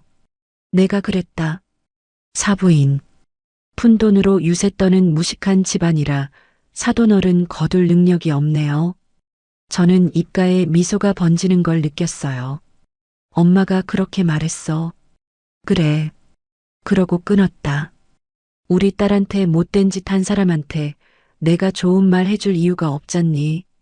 엄마, 진짜 멋있다. 하나도 안 멋있어. 엄마는 그냥 우리 딸이 지금까지 얼마나 힘들었을지 그 생각만 해도 가슴이 미어진다. 저는 차창 밖을 바라봤어요. 눈이 시큰해졌지만 눈물은 흘리지 않았습니다. 엄마, 오늘 저녁에 갈게. 아빠도 보고 싶어. 그래, 와라. 엄마가 닭볶음탕 해놓을게. 전화를 끊고 다시 시동을 걸었습니다. 같은 날 저녁 시댁 빌라에서는 또 한 사람이 빠져나갔어요. 최영주였습니다. 신우이는 토요일 밤 일단 자기 방으로 돌아갔지만 월요일 오후가 되자 큰 캐리어 2개를 끌고 빌라를 나왔어요. 조순이가 거실에 누워 잠든 사이였습니다. 최영주는 자기 옷, 가방, 화장품, 비상금 통장까지 챙겨 들고 조용히 현관문을 닫고 나갔다고 해요. 나중에 들으니 어느 고시원에 짐을 풀었다고 했죠. 어머니에게도 오빠에게도 새 주소를 알리지 않았습니다. 조순이가 1시간 뒤에 잠에서 깼을 때 거실에는 자기 혼자뿐이었어요. 저녁이 되어 친정집 마당에 차를 세웠습니다. 대문을 열고 들어서자 닭볶음탕의 매콤한 냄새가 마당까지 풍겨 나왔어요. 부엌에서 친정엄마가 앞치마를 두르고 양념을 졸이고 계셨습니다. 거실에서는 아빠가 텔레비전을 보고 계셨어요. 왔어. 어서 와. 엄마가 국자를 든 채로 저를 돌아봤어요. 엄마. 저는 신발을 벗고 거실로 올라서서 엄마를 한번 안았습니다. 14개월 동안 한 번도 제대로 안아보지 못한 엄마였어요. 엄마의 어깨가 생각보다 작고 마른 것이 손바닥에 그대로 느껴졌습니다. 엄마가 제 등을 토닥였어요. 소진아. 응, 엄마. 엄마는 우리 딸이 좀 더 빨리 그 집 나왔으면 좋겠다고 매일 빌었어. 저는 엄마의 어깨에 잠시 이마를 댔습니다. 엄마, 미안해. 너무 늦게 와서. 늦지 않았어. 지금이 딱 좋아. 아빠가 텔레비전 소리를 줄이며 저를 돌아봤습니다. 우리 딸 밥부터 먹자. 네, 아빠. 엄마가 차린 식탁에 앉았어요. 닭볶음탕, 김치, 시금치나물, 그리고 따끈한 흰쌀밥. 저는 숟가락을 들었습니다. 한술 떠 입에 넣는데 갑자기 코끝이 뜨거워졌어요. 저는 고개를 숙이고 천천히 씹었습니다. 엄마와 아빠는 아무 말도 하지 않고 그저 제 밥그릇이 비어가는 것을 지켜보셨어요. 저녁 식사가 끝나고 저는 마당에 나와 휴대전화를 확인했습니다. 박 변호사에게서 짧은 문자가 와 있었어요. 한소진 씨, 오늘 오전에 가압류 신청 완료했습니다. 우석 씨 퇴직금, 통장 2개, 부모님 명의 빌라 보증금까지요. 내일 정식으로 송달됩니다. 저는 마당의 평상에 걸터 앉아 별이 막 뜨기 시작하는 밤하늘을 올려다봤어요. 바람이 차가웠지만 가슴 안쪽은 오랜만에 따뜻했습니다. 화요일 아침 시댁 빌라로 한 통의 등기 봉투가 배달되었어요. 우체국 집배원이 초인종을 누르자 안에서 부스럭거리는 소리가 들리더니 한참 만에 현관문이 열렸다고 합니다.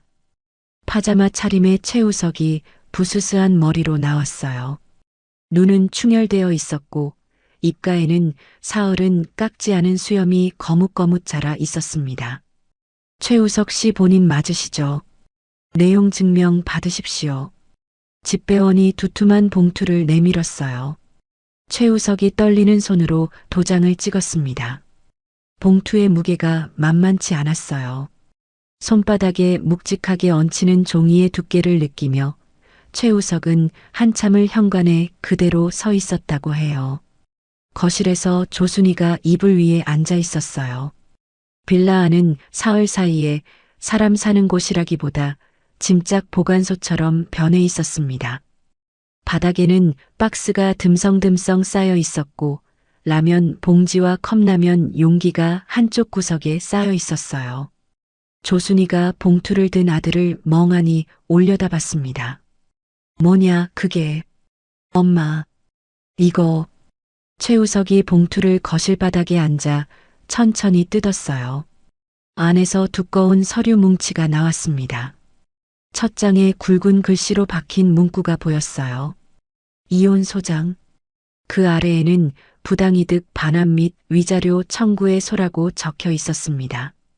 최우석의 손이 떨리기 시작했어요. 엄마. 소진이가 소송을 걸었어. 조순이가 무릎을 일으켜 다가왔습니다. 뭐? 며느리가 너한테 소송을 걸었다고. 이혼하재. 그리고 그동안 내준 돈 다 돌려달래. 최우석이 페이지를 넘겼어요. 서류 안에는 14개월 동안의 모든 기록이 표로 정리되어 있었습니다. 월세 송금 내역 14개월치, 보증금 대출 이자 14개월치, 가전 할부금, 카드 대금, 정수기 렌탈비, 인터넷 요금까지. 숫자 아래에는 작은 글씨로 영수증 번호가 일일이 적혀 있었어요. 그 옆 페이지에는 최우석이 자신의 통장에서 조순이의 통장으로 용돈이라는 이름으로 송금한 기록 14건이 시간 순서대로 나란히 정리되어 있었습니다. 조순이가 그 페이지를 손가락으로 짚었어요. 우석아, 이게 다 뭐야? 엄마, 내가 그게 네가 매달 보내주던 용돈이라더니 이거 다 며느리 돈이었어. 최우석이 입을 다물었습니다. 조순이가 서류를 거칠게 빼앗아 들었어요. 한 장씩 넘기는 손이 점점 거세졌습니다. 나중에는 페이지가 찢어질 정도로 거칠게 넘기더니 끝내 서류 전체를 거실 바닥에 패대기 쳤어요. 이런 못난 놈, 이런 못난 놈. 엄마, 네가 그동안 한 짓이 다 이거였어. 며느리 돈 가져다가 내 부모한테 생색만 낸 거였어. 조순이가 두 손으로 머리를 쥐어뜯었습니다. 아들을 향해 손을 들어 올렸다가 끝내 내려놓고 거실 바닥에 주저앉았어요. 한참을 그렇게 흐느끼던 조순이가 갑자기 벌떡 일어섰습니다. 우석아, 며느리한테 가자. 가서 잘못했다고 빌자. 엄마, 소진이 어디 있는지도 몰라. 친정으로 가면 되잖아. 친정집 주소 알지? 엄마, 친정도 안 받아줄 거야. 그래도 가야지. 무릎이라도 꿇어야 할 거 아니야. 조순이가 머릿수건을 두르고 발에 슬리퍼를 끌고 빌라를 나섰어요. 최우석도 어쩔 수 없이 그 뒤를 따라갔습니다. 수요일 새벽 친정집 골목 어귀에 두 사람이 도착했어요. 그 시각 저는 친정집 2층 제 방에서 잠을 자고 있었습니다. 새벽 5시쯤 마당에서 무슨 소리가 들리는 것 같아 잠에서 깼어요. 창문 커튼을 살짝 걷어보니 대문 밖에 두 사람이 서 있었습니다. 한복도 아니고 좋은 옷도 아닌 잠옷에 외투만 걸친 모양의 조순이와 며칠을 못 씻은 듯한 최우석이었어요. 조순이가 친정집 대문 앞 흙바닥에 풀썩 주저앉았습니다. 안사돈, 나와보세요. 안사돈. 조순이가 큰 소리로 외쳤어요. 새벽의 골목길에 그 소리가 길게 울렸습니다. 이웃집 창문에 하나둘 불이 켜졌어요. 저는 침대에서 일어나 어머니가 계신 안방으로 갔습니다. 어머니도 이미 깨어 있었어요. 엄마, 왔어. 내가 나가볼게. 안 돼. 나가지 마라. 엄마가 제 손목을 잡았습니다. 엄마, 동네 사람들이 다 보고 있어. 그러라고 일부러 새벽에 온 거다. 우리한테 망신을 주려고. 나가지 마. 엄마가 거실 전화기로 다가가 어딘가로 전화를 걸었어요. 저는 어제 미리 친정집 주변에 경호 의뢰를 해둔 사설 업체였습니다. 박 변호사가 추천해 준 곳이었어요. 30분 만에 검은색 정장을 입은 경호원 3명이 친정집 앞에 도착했습니다. 가장 앞에 선 사람이 어머니에게 짧게 고개를 숙였어요. 사모님 출동했습니다. 고생이 많으세요. 저 두 사람 동네 밖으로 좀 옮겨주세요. 다치게는 마시고요. 네, 알겠습니다. 저는 2층 창문 커튼을 살짝 들어 올리고 그 광경을 내려다봤어요. 경호원 2명이 조순이의 양 팔꿈치를 부드럽게 잡았습니다. 조순이가 발버둥을 쳤어요. 이거 나. 사돈 좀 만나야 돼. 어머니, 여기서 이러시면 안 됩니다. 모셔다 드리겠습니다. 누가 너희한테 부탁했어? 안사돈 좀 만나면 끝난다고. 경호원들은 조순이의 말을 못 들은 척 부드럽지만 단호하게 골목 밖으로 끌고 나갔습니다. 최우석은 그 뒤를 따라 비틀거리며 걸었어요. 이웃집 창문 뒤에서 사람들이 한 명씩 얼굴을 내밀고 그 광경을 지켜봤습니다. 조순이가 끌려가면서도 외쳤어요. 안사돈. 안사돈 좀 들어봐요. 저는 커튼을 다시 내렸어요. 가슴 안쪽이 떨렸지만 손은 더 이상 떨리지 않았습니다. 14개월 동안 시어머니 앞에서 떨던 그 손이 이제 더는 떨리지 않았어요. 어머니가 부엌에서 미숫가루를 한 잔 타오셨습니다. 마셔. 정신 좀 차리고. 엄마. 왜? 엄마는 떨리지 않아. 엄마가 잠시 부엌 창밖을 바라보다 답했어요. 엄마도 떨려. 근데 우리 딸 앞에서 떠는 모습 보여주면 안 되잖아. 저는 엄마의 손을 잡았습니다. 거칠고 마른 손이었어요.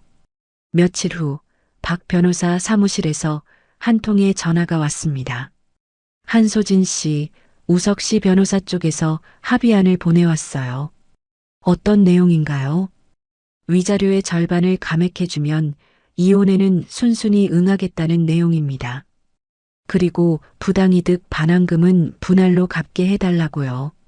저는 사무실 의자에 등을 기댄 채 잠시 천장을 올려다봤어요.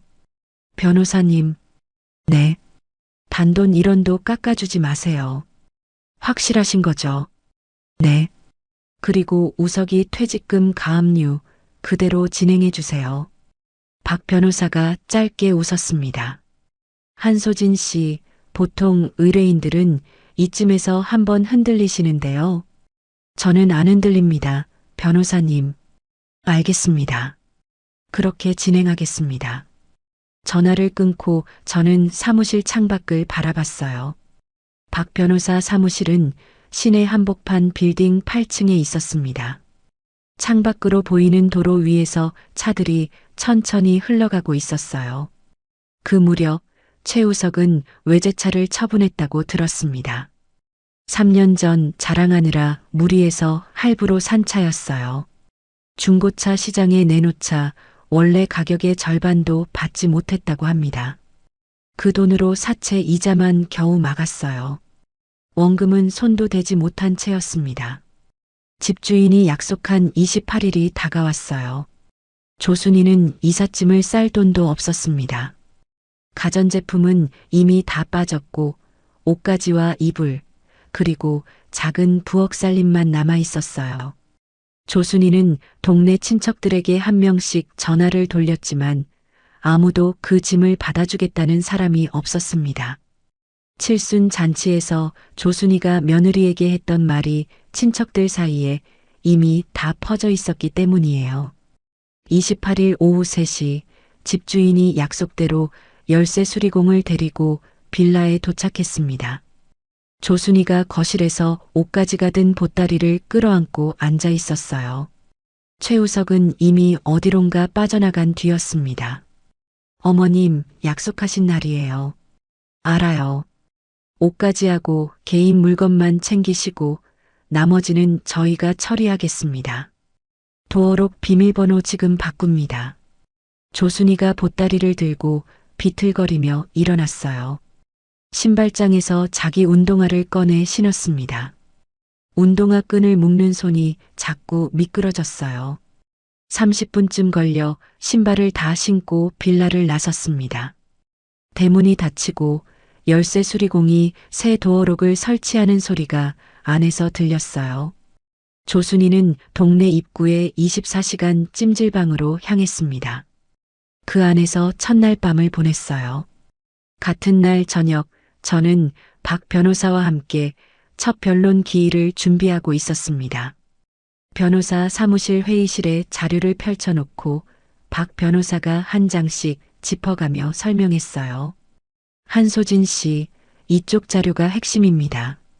우석 씨가 한소진 씨 계좌에서 자기 계좌를 거쳐 어머니께 보낸 흐름이요. 이걸 법정에서 화면으로 띄울 겁니다. 네. 그리고 칠순 잔치 때 어머님 발언 진술서요. 큰 고모께서 협조해 주시기로 했어요. 큰 고모님이요. 네. 며칠 전에 직접 변호사 사무실로 찾아오셨어요. 양심상 진실을 밝히고 싶다고 하시면서요. 저는 잠시 가슴이 따뜻해지는 것을 느꼈습니다. 시댁 친척들 중에도 사람이 있었던 거예요. 변호사님, 네. 이번 재판 위자료 최고액 받고 싶어요. 박 변호사가 안경을 고쳤으며 저를 봤어요. 한소진 씨가 청구하신 5천만 원 그대로 받아낼 수 있을 것 같습니다. 부당이득 반환금 1억 4,700만 원도요. 증거가 워낙 탄탄해서요. 네. 한 푼도 봐주지 않을 거예요. 저는 자료를 가지런히 정리했습니다. 그리고 회의실을 나오기 전 박 변호사에게 마지막으로 한 가지를 부탁했어요. 변호사님, 재판 당일에 큰 고모님 모시고 와주세요. 진술 직접 해주신다고 했죠. 네, 모시고 오겠습니다. 회의실을 나와 엘리베이터를 기다리며 저는 백화점 쇼핑백을 떠올렸습니다. 어제 들렀던 백화점에서 새로 산 짙은 남색 정장과 단정한 검은색 구두가 친정집 옷장에 걸려 있었어요.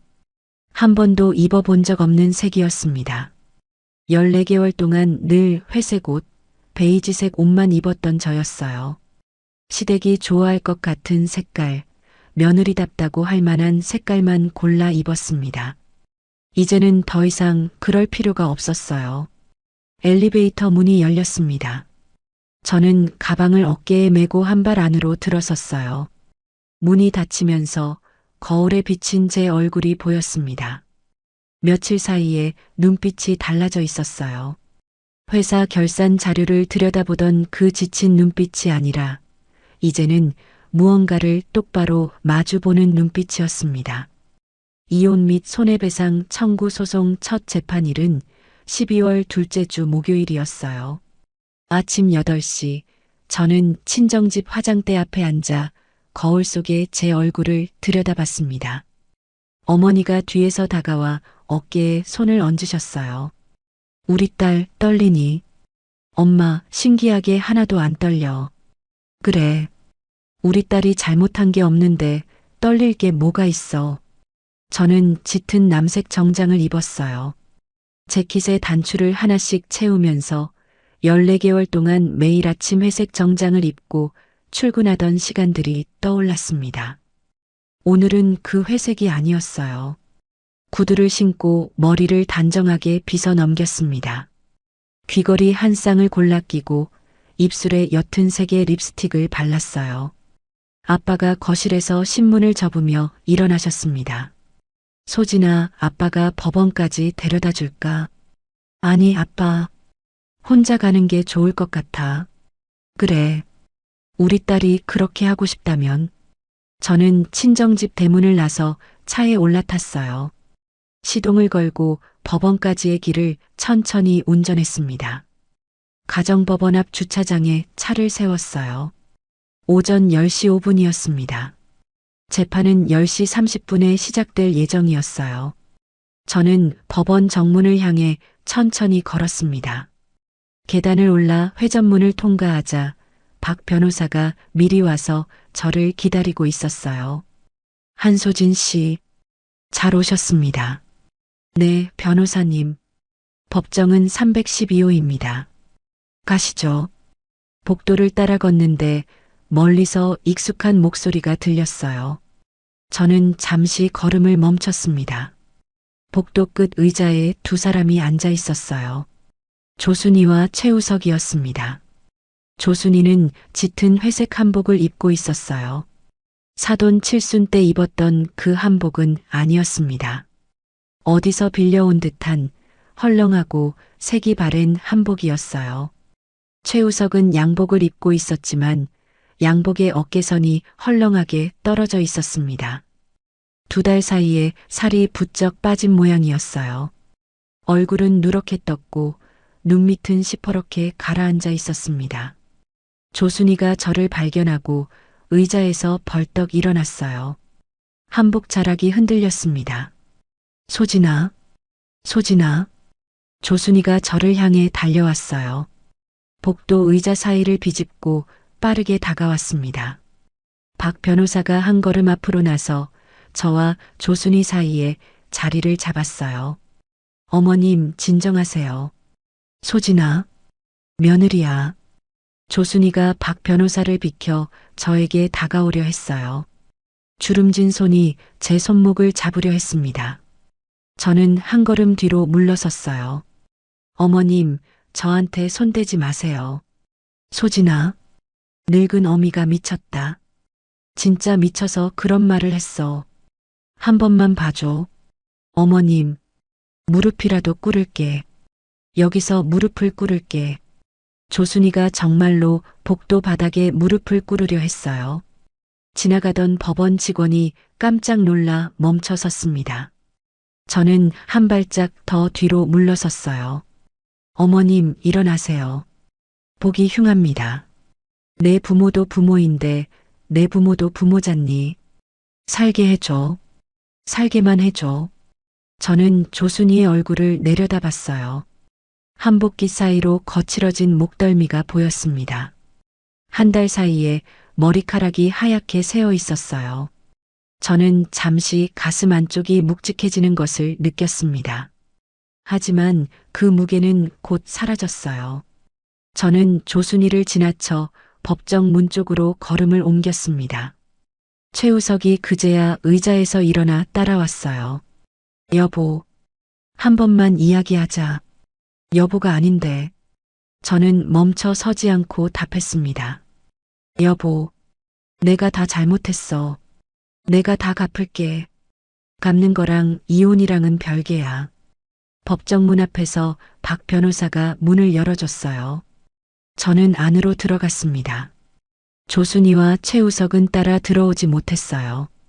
방청석은 거의 비어 있었고 법대 앞에는 사무관 한 명이 자료를 정리하고 있었습니다.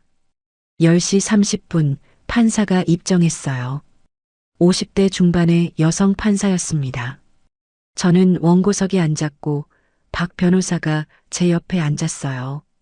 피고석에는 최우석과 그의 국선 변호사가 자리를 잡았습니다. 조순이는 방청석 뒷자리에 앉았어요. 큰 고모는 증인석 옆 대기 자리에 앉아 있었습니다. 개정합니다. 원고 한소진 대 피고 최우석 사건 시작하겠습니다. 판사가 서류를 한번 훑어보고 박 변호사 쪽을 봤어요. 원고 측 청구 취지부터 간단히 정리해 주시죠. 박 변호사가 자리에서 일어났습니다. 존경하는 재판장님, 원고는 결혼 생활 중 피고의 사업 실패와 빚을 대신 메우면서 시댁의 보증금, 월세, 가전, 통신비까지 14개월 동안 홀로 부담해 왔습니다. 그 액수가 정확히 1억 4,700만 원입니다. 박 변호사가 손짓을 하자 법정 정면의 대형 화면에 표가 떴어요. 저는 화면을 똑바로 바라봤습니다. 14개월의 흐름이 한눈에 들어왔어요. 제 통장에서 출금된 금액, 같은 날 최우석의 통장으로 들어간 금액, 그리고 똑같은 금액이 다시 조순이의 통장으로 송금된 시간 기록까지 세 칸의 숫자가 14줄에 걸쳐 정확하게 일치했습니다. 판사가 안경을 살짝 내리며 화면을 들여다봤어요. 피고 측, 이 흐름에 대해 인정하십니까? 국선 변호사가 잠시 망설이다 일어났습니다. 흐름 자체는 인정합니다. 재판장님. 다만 피고는 가족을 부양하는 과정에서 흐름을 인정하시는 거죠. 네, 인정합니다. 판사가 고개를 끄덕이며 시선을 화면으로 돌렸어요. 원고 측, 다음 자료 보여주시죠. 박 변호사가 다음 화면을 띄웠습니다. 이번에는 칠순 잔치 당일의 영수증과 친정엄마가 한우와 봉투를 보낸 정황 사진들이었어요. 그리고 그 자리에서 조순이가 친정 부모를 모욕했던 발언의 진술서가 화면에 떴습니다. 판사가 한 줄씩 천천히 읽어 내려갔어요. 이 발언이 사실인지 확인할 증인이 있습니까? 네, 재판장님. 당시 자리에 함께 계셨던 시고모님이 직접 증언해 주시기로 했습니다. 큰 고모가 증인석에 앉았어요. 60대 후반의 단정한 차림이었습니다. 큰 고모가 한번 깊게 숨을 들이마시더니 마이크 앞에서 입을 열었어요. 그날 잔치 자리에서요. 우리 우석 엄마가 며느리한테 그렇게 말을 했어요. 친정 부모 닮아서 푼돈으로 유세 떤다고요. 조순이가 방청석에서 작게 흐느끼는 소리가 들렸습니다. 저는 그 자리에서 한마디 했어요. 애 듣는데 그런 말 하는 거 아니라고요. 근데 시누이까지 옆에서 거들었어요. 판사가 큰 고모를 향해 가볍게 고개를 끄덕였습니다. 증언 감사합니다. 들어가셔도 좋습니다. 큰 고모가 자리에서 일어나며 저를 한번 돌아봤어요. 저도 가볍게 고개를 숙여 인사했습니다. 큰 고모가 방청석을 나가면서 조순이 옆을 지났는데 조순이가 큰 고모의 한복 자락을 잡으려 했어요. 큰 고모가 손을 천천히 떼어내고 그대로 법정을 빠져나갔습니다. 판사가 국선 변호사 쪽을 봤어요. 피고 측 반박할 자료 있으십니까? 국선 변호사가 자리에서 일어났습니다. 재판장님, 피고는 현재 회사에서 대기 발령 상태이며 다수의 채무로 인해 정상적인 경제 활동이 불가능한 상태입니다. 또한 노모를 부양해야 하는 처지인 만큼 위자료의 감액과 분할 상환을 부탁드립니다. 판사가 손에 든 펜으로 책상을 가볍게 두드렸어요. 피고 변호인. 피고의 현재 어려운 상황은 피고 본인의 책임이지 원고의 책임이 아니지 않습니까? 그렇습니다. 오히려 원고는 피고의 채무로 인한 어려움을 14개월 동안 홀로 감당해 온 입장입니다. 네, 재판장님. 판사가 잠시 침묵하더니 서류를 정리했어요. 그리고 천천히 입을 열었습니다. 오늘은 1차 변론이지만 본 재판부의 입장을 분명히 말씀드리겠습니다. 법정 안의 모든 시선이 판사에게 모였어요. 원고가 피땀 흘려번 돈으로 피고와 피고, 가족의 생계를 전적으로 책임졌습니다. 그럼에도 불구하고 피고는 원고의 헌신을 자신의 공로로 가장하여 가족 앞에서 기만했고 시어머니는 사돈 부모를 모욕했습니다. 이는 단순한 부부 갈등이 아니라 중대한 혼인 파탄의 사유입니다. 최우석이 피고석에서 어깨를 떨었어요. 본 재판부는 다음 기일에 정식 판결을 내리겠지만 청구 취지 전부에 대해 원고의 손을 들어줄 가능성이 매우 높다는 점 양측 모두 인지하시기 바랍니다. 저는 손깍지를 끼고 무릎 위에 가만히 올려놓았어요. 손가락이 떨리지 않았습니다. 오늘 변론은 여기까지 하겠습니다. 다음 기일에 최종 판결을 내리겠습니다. 판사가 의사봉을 가볍게 두드리고 법정을 빠져나갔어요. 저는 자리에서 일어났습니다. 박 변호사가 작게 미소 지으며 저를 봤어요. 한소진 씨, 사실상 끝났습니다. 다음 기일은 형식적인 선고만 남았어요. 네, 변호사님. 정말 감사합니다. 법정 문을 향해 걸어가는데 최우석이 피고석에서 일어나 빠른 걸음으로 다가왔어요. 복도로 나서기 직전 제 앞을 가로막더니 그 자리에 그대로 무릎을 꿇었습니다. 이마를 법원 복도의 차가운 바닥에 갖다 댔어요. 여보, 한 번만 살려줘. 복도를 지나가던 사람들이 흘끔흘끔 쳐다봤습니다. 조순이가 멀리서 그 모습을 보고 비명에 가까운 소리를 냈어요. 저는 잠시 멈춰서서 발밑에 최우석을 내려다봤습니다. 한때는 같은 침대에서 잠을 잤던 사람이었어요. 한때는 제 어깨에 머리를 얹고 잠들었던 사람이었습니다. 저는 그 모든 기억을 천천히 흘려보냈어요. 우석아, 여보 아니라니까. 저는 가방을 어깨에 고쳐 맸습니다.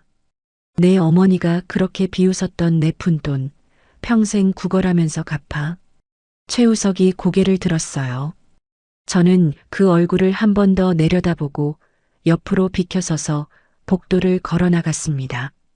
경호원 2명이 어느새 다가와 최우석이 더 이상 저를 따라오지 못하도록 옆에 섰어요. 법원 회전문을 밀고 나서자 12월의 햇살이 정면으로 쏟아졌어요. 저는 한 손으로 햇살을 가리며 잠시 눈을 가늘게 떴습니다. 바람이 차가웠지만 폐 안 깊은 곳까지 시원하게 들어왔어요. 저는 길게 한번 숨을 들이마셨습니다. 14개월 동안 가슴 한쪽에 무겁게 얹혀있던 돌덩이가 그제야 완전히 사라진 것 같았어요. 박 변호사가 옆에서 짧게 말했습니다. 한소진 씨, 점심 같이 드시겠어요? 사무실 근처에 좋은 한식집이 있어요. 네, 변호사님. 좋아요. 저는 박 변호사와 나란히 법원 계단을 내려왔어요. 계단 아래에서 한 무리의 비둘기가 푸드덕거리며 날아올랐습니다. 그 날갯짓을 따라 시선을 들어 올리니 겨울 하늘이 유난히 맑고 푸르렀어요. 재판이 완전히 종결되고 6개월이 지났어요. 7월의 어느 화요일 아침, 저는 서울 시내 한복판의 작은 사무실 입구에 서 있었습니다. 간판이 막 부착을 마친 참이었어요. 소진 재무채무 컨설팅. 글자 하나하나에 흰색 페인트빛이 아직 마르지 않은 채로 반짝였습니다. 간판 설치 기사가 사다리에서 내려와 저를 돌아봤어요. 사장님, 이 정도면 마음에 드세요. 네, 기사님. 깔끔해서 좋네요.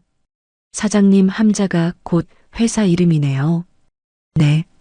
제 이름이 가장 좋은 보증인 것 같아서요. 저는 가게 앞에 서서 잠시 간판을 올려다봤어요. 지난 6개월 동안의 시간이 짧은 영상처럼 머릿속을 스쳤습니다.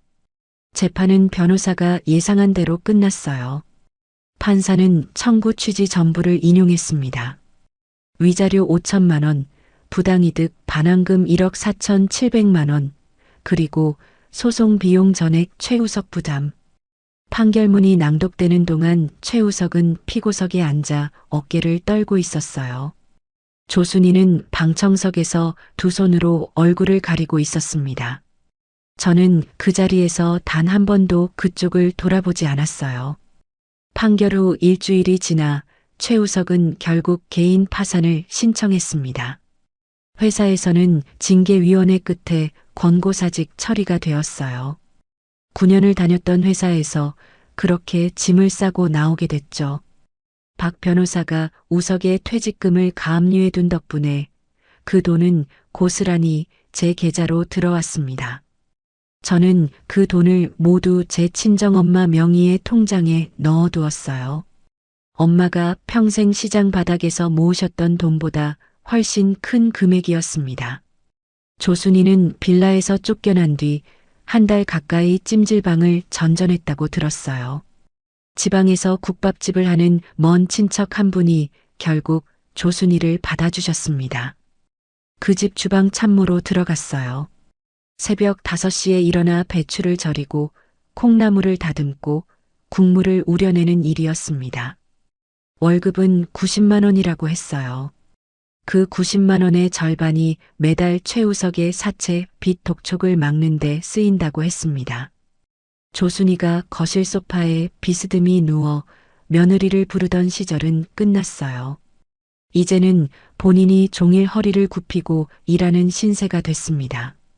최영주는 어머니가 시골로 내려가신 뒤로도 연락을 끊은 채 지냈어요. 서울 외곽의 어느 편의점에서 야간 아르바이트를 하며 살고 있었다고 합니다. 하지만 최우석의 사채업자들이 어떻게 알았는지 그 편의점까지 찾아갔어요. 가족이니까 빚을 같이 갚아야 하지 않냐며 카운터를 두드리고 진열대를 흔들었다고 합니다. 손님이 다 빠져나가고 점장에게 잘리고 최영주는 또 다른 편의점을 찾아 짐을 옮기며 도망자처럼 살게 됐어요. 그 모든 소식을 저는 친정엄마를 통해서 혹은 박 변호사를 통해서 건너들었습니다. 한 번도 직접 알아보러 가지 않았어요. 가서 확인해야 할 만큼 그 사람들에게 마음이 남아있지 않았거든요. 저는 회사에 사표를 냈습니다. 9년 가까이 다닌 직장이었지만 이제는 제 길을 따로 가고 싶었어요. 사표를 내던 날 인사팀장이 저를 한참 바라보더니 짧게 물으셨습니다. 한 대리, 다음 계획이 있으세요? 네, 팀장님. 작게 사무실 하나 차리려고요. 회계랑 채무조정 컨설팅이요. 한 대리라면 잘하실 거예요. 응원합니다. 회사 동료들이 마지막 회식 자리에서 저에게 작은 화분을 선물해 주었어요. 연두색 잎이 동글동글한 작은 식물이었습니다. 저는 그 화분을 새 사무실 창가에 놓았어요. 간판 설치 기사가 인사를 하고 떠나자 저는 사무실 안으로 들어갔습니다. 8평 남짓한 공간이었어요. 책상 2개와 손님용 의자 4개, 벽 한쪽에 세워둔 책장이 전부였습니다. 책장에는 회계 관련 책들과 법률 자료집이 가지런히 꽂혀 있었어요. 저는 책상 위에 노트북을 열고 새로 만든 명함을 한 장 꺼내 들었습니다. 한소진 대표, 소진 재무채무 컨설팅, 개업한 지 2달 만에 첫 의뢰가 들어왔어요. 40대 후반의 한 여자분이었습니다. 남편이 사업하다 진 빚 때문에 자기 집과 친정집까지 압류 직전이라고 하셨어요. 저는 그분의 자료를 받아들고 사무실 책상에서 사흘밤을 새웠습니다. 어떤 빚이 우선 갚아야 할 빚이고 어떤 빚이 조정 신청을 할 수 있는지, 친정집 명의를 지키려면 어떤 절차가 필요한지를 표로 정리했어요. 그분이 사흘 후 사무실에 다시 오셨을 때 제가 정리한 표를 한참 들여다보더니 눈물을 흘리셨습니다. 사장님, 이렇게 정리해주는 사람을 처음 만났어요. 제가 비슷한 일을 직접 겪었거든요. 어머님 마음 잘 알아요. 그분이 제 손을 꼭 잡으셨어요. 저도 그 손을 꼭 잡아드렸습니다. 그분의 일이 잘 정리된 뒤로 그 동네 사람들 사이에서 입소문이 났어요. 한 달 만에 의뢰가 5건으로 늘었고 그 다음 달에는 12건으로 늘었습니다. 저는 직원을 1명 더 뽑았어요. 20대 후반의 회계사 자격증을 가진 여자분이었습니다. 장마가 끝나고 한여름에 햇살이 본격적으로 내리쬐던 어느 주말, 저는 친정 부모님을 모시고 시내 5성급 호텔로 향했어요. 호텔 한식당에 가장 안쪽 별실을 통째로 예약했습니다. 엄마는 며칠 전부터 입을 옷을 고르느라 옷장을 다 뒤졌다고 했어요. 아빠는 새 양복을 한 벌 맞추셨습니다. 약속 시간보다 30분 일찍 도착하신 부모님이 호텔 로비에서 두리번거리고 계셨어요. 엄마, 아빠. 저는 2분께 다가가 한 분씩 팔짱을 꼈습니다. 여기가 그렇게 좋다는 호텔이라며. 너무 화려해서 어색하다. 엄마가 작게 웃으셨어요. 엄마, 오늘은 어색해도 돼. 우리 가족 잔칫날이잖아. 별실로 들어가 자리에 앉으니 직원이 차례차례 음식을 가져왔습니다. 전복 갈비찜, 송이버섯 영양밥, 그리고 한우갈비구이. 엄마가 한우갈비를 한 점 집어 입에 넣더니 잠시 가만히 계셨어요. 엄마 왜? 맛이 별로야. 아니다. 너무 좋아서 그래. 엄마의 눈가가 살짝 붉어졌습니다. 저는 엄마의 손등을 가볍게 토닥였어요. 엄마 앞으로 자주 모시고 올게. 우리 딸, 이렇게까지 안 해도 되는데. 이렇게까지 해줘야 돼, 엄마. 엄마는 평생 시장에서 일하셨는데 한 번이라도 이런 데서 편하게 드셔야지. 아빠가 술잔을 들어 올리셨습니다. 소진아. 네, 아빠. 우리 딸이 자랑스럽다. 저는 아빠의 잔에 제 잔을 가볍게 부딪혔어요. 유리잔이 짧고 맑은 소리를 냈습니다. 엄마가 그 모습을 보며 손수건으로 눈가를 살짝 닦으셨어요. 엄마. 응. 이제부터 내 인생의 주인공은 나야. 다시는 누구 때문에 나를 갉아먹는 일은 안 할 거야. 엄마가 제 손을 꼭 잡으셨어요. 거친 손바닥의 감촉이 그대로 전해졌습니다. 그래. 그래야지. 식사가 끝나고 호텔 1층 로비를 천천히 걸어 나오는데 엄마가 제 팔을 가볍게 잡으셨어요. 소진아. 응, 엄마. 엄마는 우리 딸이 다시 웃는 모습 보는 게 제일 좋아. 엄마, 나 요즘 진짜 많이 웃어. 알아. 엄마 눈에는 다 보여. 부모님을 차로 모셔다 드리고 저는 사무실로 향했어요. 저녁 늦은 시간이었지만 한 의뢰인의 자료를 마무리해야 했습니다. 일을 마치고 사무실을 나서니 밤 9시가 넘어 있었어요. 저는 차에 올라타 시동을 걸고 집으로 향했습니다. 도심의 4차선 도로에서 신호대기에 걸렸어요. 빨간 신호등 앞에 차들이 길게 늘어서 있었습니다. 저는 운전대를 가볍게 두드리며 라디오 음악을 흥얼거렸어요. 그때 옆 차선에 작은 화물 포터 트럭 한 대가 멈춰 섰습니다. 포터 짐칸에는 인부 여러 명이 작업복 차림으로 앉아 있었어요. 하루 종일 공사장에서 일을 마치고 숙소로 돌아가는 길인 듯 했습니다. 저는 무심코 그쪽으로 시선을 돌렸어요.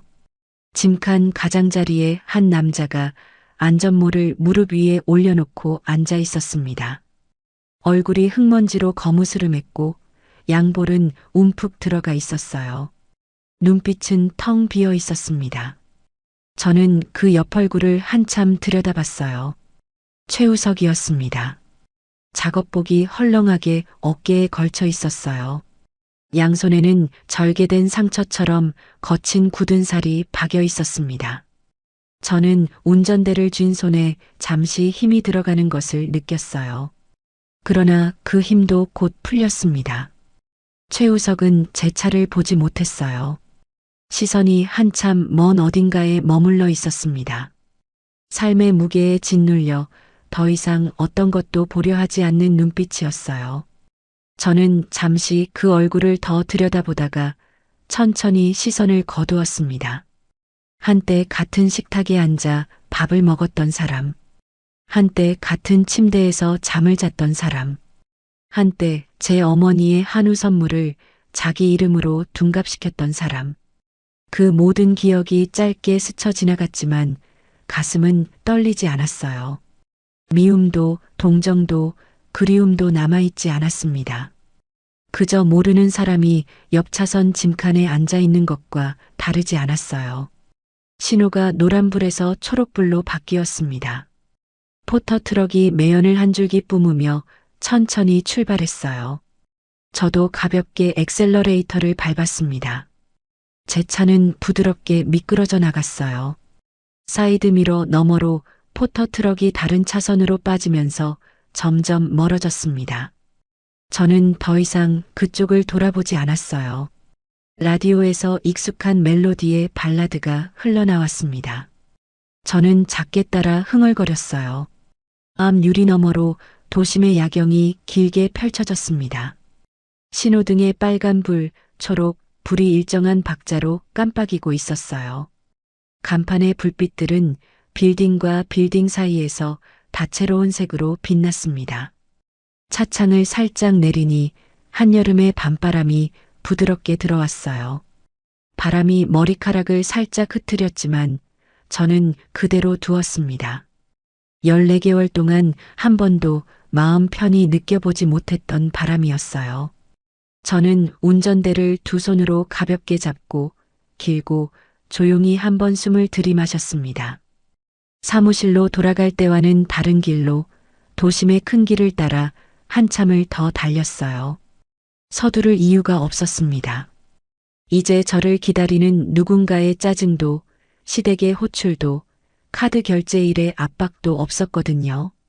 저는 그저 제가 가고 싶은 속도로 제 차를 운전하고 있었어요. 여러분, 오늘 제 이야기 어떻게 들으셨나요? 누군가는 너무 모질다고 하실 수도 있고, 누군가는 진작 그랬어야 했다고 하실 수도 있을 거예요. 혹시 지금 이 순간에도 누군가의 빚을 대신 짊어지고 계신 분, 정성을 푼 돈 취급당하며 마음 한쪽이 무너져 내리는 분이 계시다면 꼭 말씀드리고 싶어요. 여러분이 흘린 땀과 눈물은 절대 푼돈이 아닙니다. 그 가치를 모르는 사람들 곁에 억지로 머무를 필요도 없고요. 여러분의 오늘을 진심으로 응원합니다. 끝까지 들어주셔서 정말 감사합니다.